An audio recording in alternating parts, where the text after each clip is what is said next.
Galarian Stunfisk is a meta-defining Pokemon for Open Great League, and today we're diving into Great League with 4 teams in total around Galarian Stunfisk. So today we're gonna analyze these 4 teams in depth, seeing what they are strong up against to, and of course you're gonna see their core breakers so that you can have a better understanding of what you can expect from your opponents. So right here for the first team showcase, out of the total 4, we're gonna use Stunfisk up in front, while at the back, Cresselia and Mandibuzz will take over as our solid and bulky backline. So I think that this team has no weakness at all. Okay, even against Crafty over here, you still have a lot of play from your backline. However, the dark typing is still gonna do a lot of work against the psychic and the dark typing of our own with Mandibuzz, but I still think that one Aerial Ace, one Moonblast, one Earthquake can still threat this Pokemon out of existence. Perhaps 2 Aerial Aces because this move is pretty bad, but still you get the memo.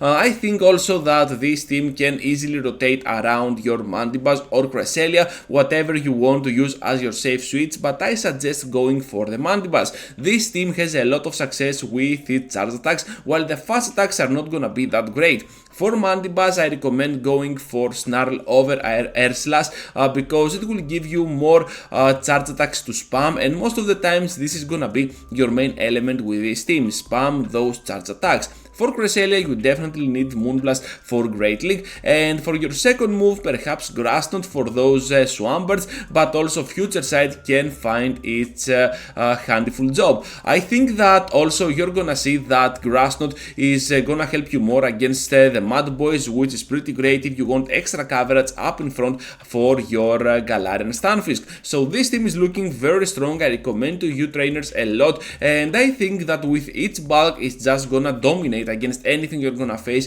in the Open Great League. Now for the second team showcase, I have prepared another team with Galarian Stunfisk up in front, so let's see what we have going on over here.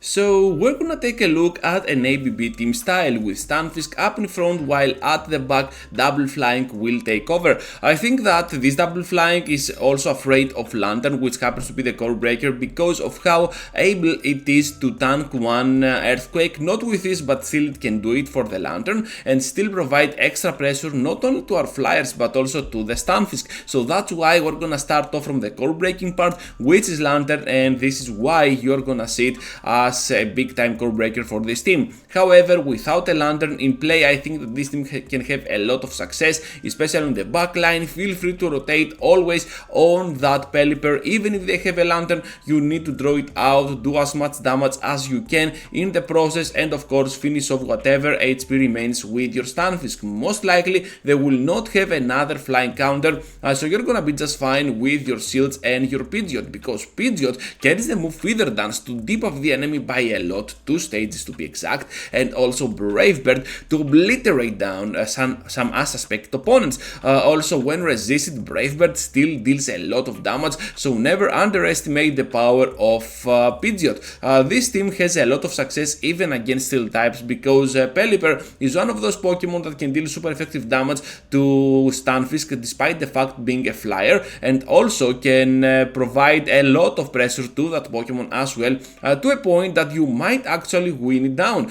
So definitely an all-around Pokemon for Great League, and I think that this team can rotate a lot around Pelipper in order to have even more success into Great League. Also, what I want to say about this team is that you have to play it like a classic ABB team style, so yeah, aggressively switching into your safe switch will provide you the better outcome.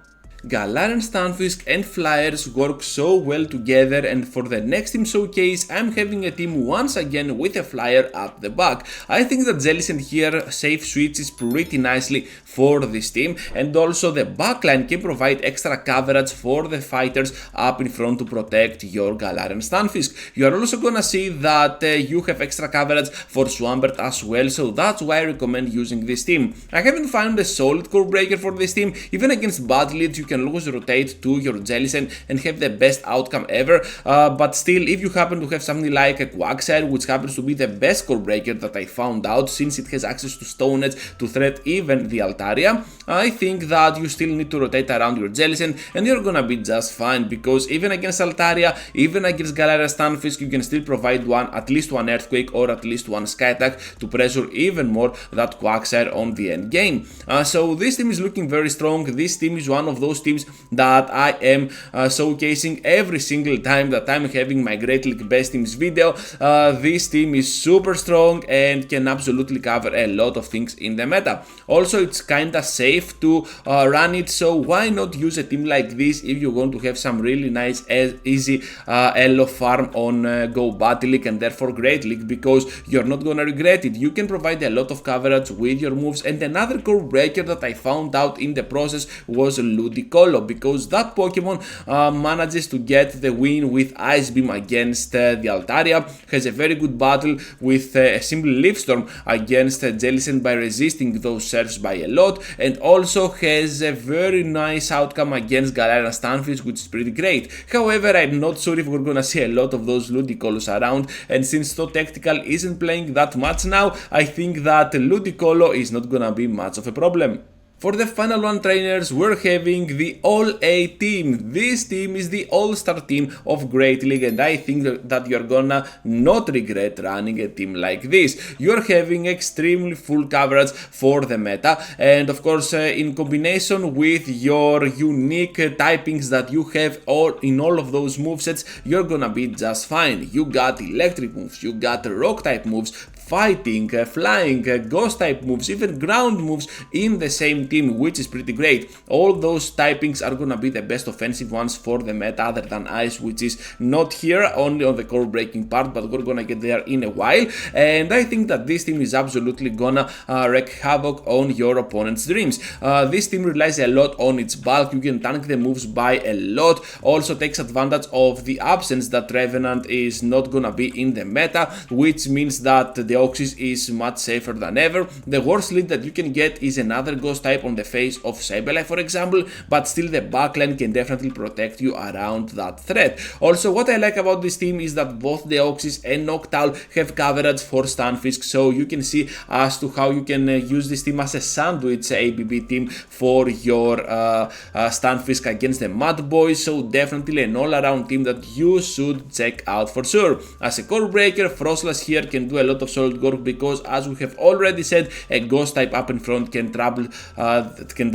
be troublesome for Deoxys. Finally I said it. And at the back, those avalanches are just gonna destroy down that poor Noctowl. However, still you got rock slides either from your Deoxys or your Stunfisk, so you're gonna be just fine anyways. So that is gonna be all for today, trainers. Thank you for watching and for staying till the end. Just be sure to leave a huge like before you go, and of course consider subscribing to my channel if you want to see more of my content here on YouTube. Speaking of my content, here are 2 videos for you to check out, so feel free to do so, and I will see you all into the next one.